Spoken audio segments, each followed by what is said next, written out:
حافظ عبدالرحمٰن صاحب نے ارتباط سے سوال یہ ہے کہ کیا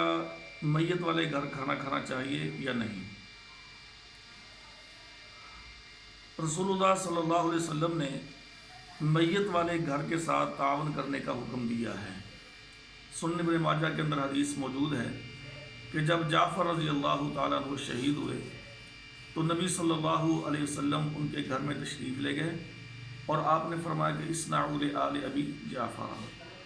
کہ یہ جعفر کے گھر والوں کے لیے تم ایسے کرو کہ کوئی کھانے کا انتظام کرو، چونکہ ان کے پاس مصیبت آئی ہے۔ تو لہٰذا میت والے جو لوگ ہوتے ہیں وہ تو خود ایک مصیبت کے اندر، ایک غم اور ایک الم کے اندر مبتلا ہوتے ہیں۔ تو یہ جو ہمارے معاشرے کے اندر ایک روٹین بن گئی ہے کہ میت والے گھر باقاعدہ دیگیں پکائی جاتی ہیں اور کھانا پکتا ہے اور لوگ آ کر وہ کھاتے ہیں، اور اگر کسی کو نہ دیا جائے تو اس پر ناراضگی کا اظہار ہوتا ہے، تو میرے بھائیوں یہ بالکل غیر شرعی مسئلہ ہے، اور بلکہ یہ الٹا ان پر ایک بوجھ پڑ جاتا ہے۔ اب جس کی فوتگی ہوئی ہے اس سے پوچھیں اس کی کیا کیفیت ہوتی ہے،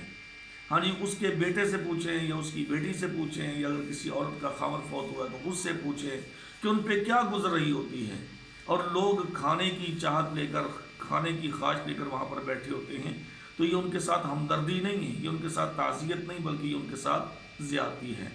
لہٰذا نبی صلی اللہ علیہ وسلم کے حکم کے مطابق ان کے لیے، یعنی کہ جن کی فوتگی ہوئی ہے ان کے لیے